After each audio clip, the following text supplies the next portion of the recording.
Welcome back. तो आज हम बात करेंगे the next topic of this chapter that is respiration. Now respiration children, how do you define? पहले डेफिनेशन पे आ जाते हैं। सो आपने डाइजेशन वाले टॉपिक में पढ़ा था कि how the food is prepared and digested by the body. तो हमने फोटोसिंथेसिस, अगर आपको याद हो तो हमने पढ़ा था, it is the making of food, okay, by using carbon dioxide, water, sunlight, chlorophyll. Respiration is the reversal of photosynthesis. It is the breakdown of food. तो आप respiration को define करते हैं बेटा, that it is a process of breakdown of food to release. अब जब हम खाना खाते हैं तो क्यों खाते हैं? उसका जो first primary reason है to release energy. ये बहुत ही simple definition of the term respiration है, that it is the process of breakdown of food to release energy. कैसे होता है? We will discuss now. अब respiration बेटा दो तरीके से breakdown of food हो सकता है. So इसी के बेसिस पे हम डिवाइड करते हैं respiration को टू पार्ट्स या टू टाइप्स में. So respiration can be of two types. One is aerobic respiration और दूसरा होता है हमारा एनएरोबिक रेस्पिरेशन. ठीक है, अब ये जो डिवीजन हमने किया है into aerobic and anaerobic respiration is based on the fact कि ये जो ब्रेक डाउन ऑफ फूड है वो कैसे हो रहा है. ओके, एरोबिक रेस्पिरेशन, एरोबिक, तो अगर तो ये ब्रेक डाउन ऑफ फूड हो रहा है in the presence of oxygen, and oxygen की मैं बात करूं यानी कि मैं oxygen, air, presence of air यानी कि ऑक्सीजन, सो तब इसे कहेंगे एरोबिक रेस्पिरेशन. ठीक है, लेकिन अगर यही ब्रेकडाउन ऑफ फूड हो रहा है इन दी एब्सेंस ऑफ ऑक्सीजन या लैक ऑफ ऑक्सीजन कह लीजिए, तब इसका नाम होगा एनएरोबिक रेस्पिरेशन. ठीक है, तो एक बार देख लेते हैं इसको डिस्क्राइब कैसे करेंगे. So breakdown of food, same definition में लिखने वाली हूं. सो ब्रेकडाउन ऑफ फूड कैसे? In the presence of oxygen is called aerobic respiration. And similarly यहां पे मैं क्या लिखूंगी? breakdown of food कैसे? in the absence of oxygen. ठीक है, is called anaerobic respiration. ठीक है, अब आपको क्या लगता है? देखिए अब ये डेफिनेशन कंप्लीटली देखें तो ब्रेकडाउन ऑफ फूड क्यों कर रहे हैं? To release energy, to release energy, energy release करना ही प्राइमरी मोटिव है of the process of respiration. तो आपको क्या लगता है कि जब breakdown of food in the presence of oxygen हो रहा है तो इसमें या इसमें किस केस में एनर्जी, एनर्जी तो दोनों केसेस में प्रोड्यूस हो रही है, बट कब ये एनर्जी ज्यादा प्रोड्यूस होगी? एरोबिक में या एनारोबिक में? in the case of aerobic respiration. So हमारा जो second point of difference बनता है that here more amount of energy is released. ठीक है, more amount of energy is released, whereas जब breakdown of food होता है in the absence of oxygen तब less amount of energy is released.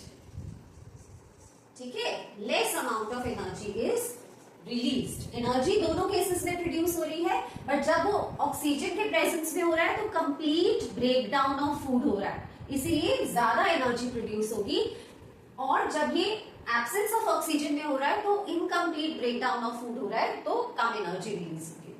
ठीक है, अब यहाँ ऑक्सीजन प्रेजेंट है, यहाँ ऑक्सीजन एब्सेंट है, तो क्या दोनों केसेस में सेम प्रोडक्ट्स बनेंगे? Definitely not. तो इस केस में जो एंड प्रोडक्ट्स होंगे of the breakdown of food energy के अलावा क्या होंगे? It will produce carbon dioxide, मैं सिर्फ फॉर्मूला लिख रही हूं, it will produce water and it will produce definitely, जैसे हमने किया अभी, एनर्जी.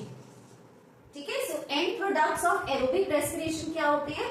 अभी हम इसको पूरा इक्वेशन की फॉर्म में भी लिखने वाले हैं. Carbon dioxide, water and energy. ठीक है, वहीं पे अगर एनारोबिक रेस्पिरेशन हो रहा है तो जो एंड प्रोडक्ट्स हैं वो क्या होंगे? या तो इथाइल अल्कोहल, ये कैसे हो रहा है मैं अभी आपको बताऊंगी. इथाइल अल्कोहल प्रोड्यूस होगा, साथ ही साथ एनर्जी प्रोड्यूस होगी. ठीक है, या तो प्रोड्यूस होगा लैक्टिक एसिड और एनर्जी प्रोड्यूस होगी. अब किस केस में इथाइल अल्कोहल बनना है और किस केस में लैक्टिक एसिड बनना है ये हम अभी डिस्कस करेंगे।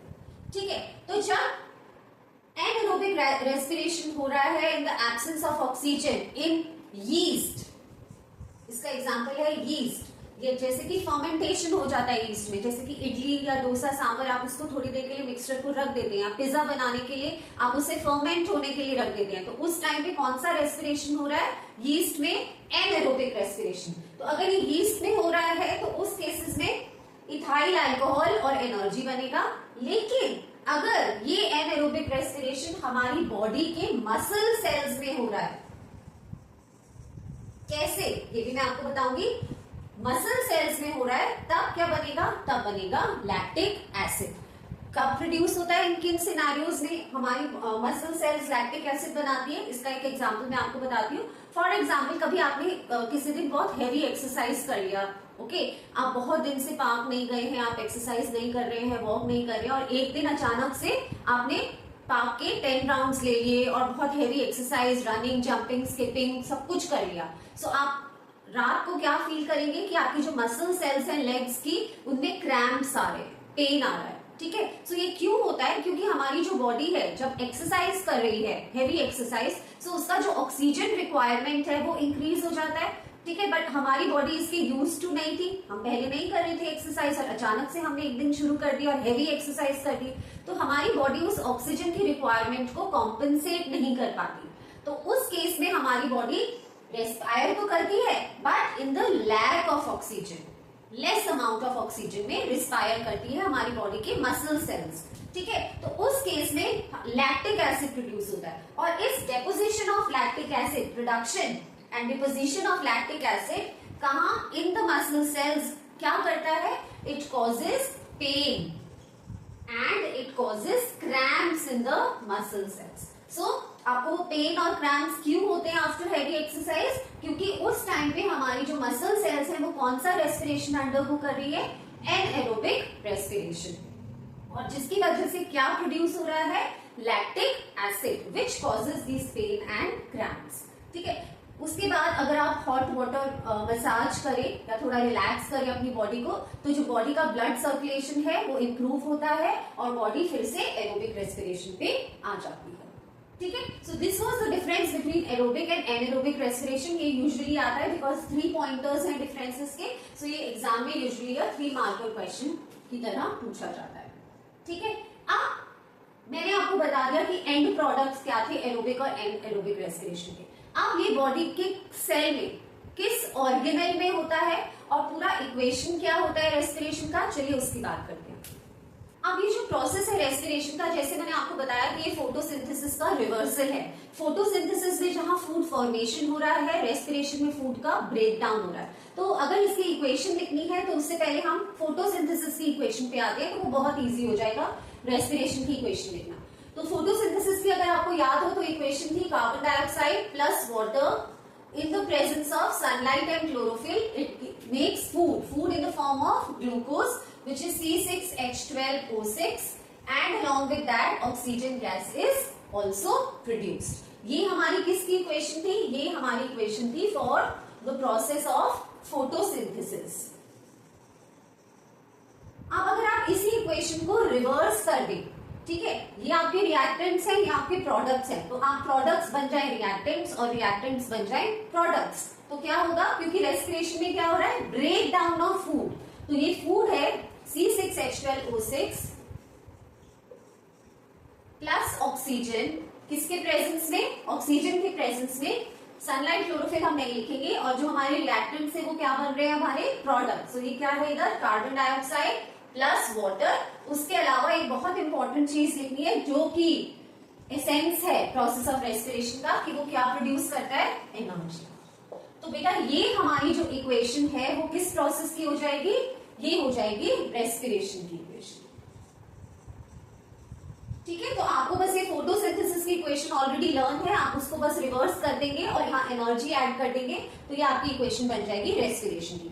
बाय डेफिनेशन भी देखें तो क्या हो रहा है, ब्रेक डाउन ऑफ फूड, ठीक है, in the presence of oxygen to release carbon dioxide, water and energy. अब क्योंकि ये in the presence of oxygen हो रहा है तो ये कौन सा टाइप ऑफ रेस्पिरेशन है, ये है aerobic respiration, because it is happening in the presence of oxygen. ठीक है, अब बेटा एनर्जी की बात करें तो energy currency of the cell, आप कैसे मेजर करेंगे कि कितना एनर्जी प्रोड्यूस हुआ है। So energy is measured in terms of ATP, ये आप 9th क्लास में पढ़ चुके हैं सेल चैप्टर में। ATP stands for adenosine triphosphate. So एक reaction of respiration, aerobic respiration, कितना एटीपी मॉलिक्यूल प्रोड्यूस करता है, it produces 22 ATP molecules.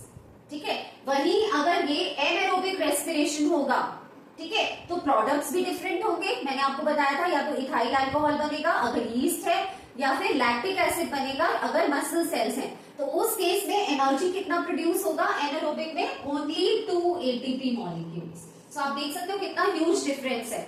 Aerobic में जहां 22 मॉलिक्यूल्स ऑफ एटीपी बन रहा है, एनर्जी प्रोड्यूस हो रहा है, वहीं एनारोबिक में ओनली 2 मॉलिक्यूल्स ऑफ एटीपी बन रहा है, जनरेट हो रहा है during the process of respiration. ठीक है, अब जैसे हमने फोटोसिंथेसिस किया था, step by step breakdown of the events, हमें रेस्पिरेशन में भी पढ़ना है कि कैसे स्टेप बाय स्टेप और किस पार्ट ऑफ द सेल में ये हो रहा है। ओके, तो इसके लिए एक टेबल है, एक flow chart kind of structure है, उसके हेल्प से हम इसे समझेंगे। तो सबसे पहले फूड क्या है, ग्लूकोज, क्या फॉर्मूला है, C6H12O6।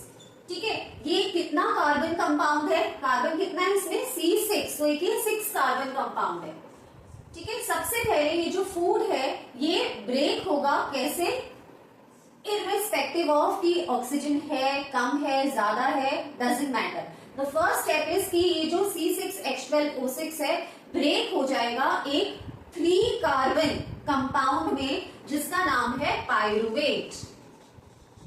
ठीक है, ये है आपका ग्लूकोज जो कि एक 6 कार्बन कंपाउंड है, ब्रेक होगा पायरुवेट में जो कि एक 3 कार्बन कंपाउंड है बेटा।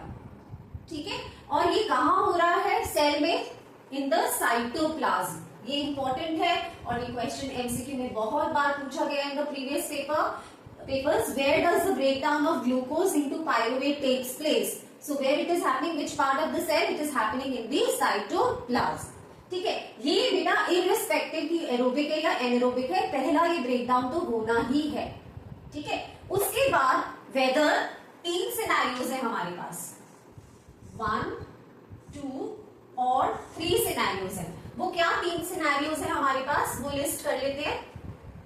या तो इनफ ऑक्सीजन प्रेजेंट है, तो मैं यहाँ एरो पे लिख रही हूं, इन द प्रेजेंस ऑफ ऑक्सीजन, या तो इनफ ऑक्सीजन प्रेजेंट है, आप यहां लिख सकते हो इन द प्रेजेंस ऑफ ऑक्सीजन। तब कौन सा रेस्पिरेशन हो रहा है, एरोबिक रेस्पिरेशन।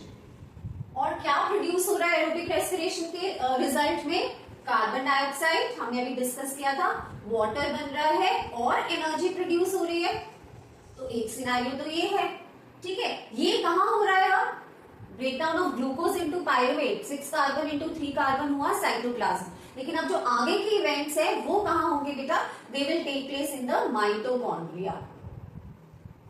सेल में क्लास 9 में आपने पढ़ा था कि माइटोकॉन्ड्रिया कैसा स्ट्रक्चर है, एक डबल मेम्ब्रेनस स्ट्रक्चर है, अगर आपको याद होगा ये माइटोकॉन्ड्रिया है। और इसे क्या कहा जाता है, इसे कहा जाता है that it is the power house of the cell.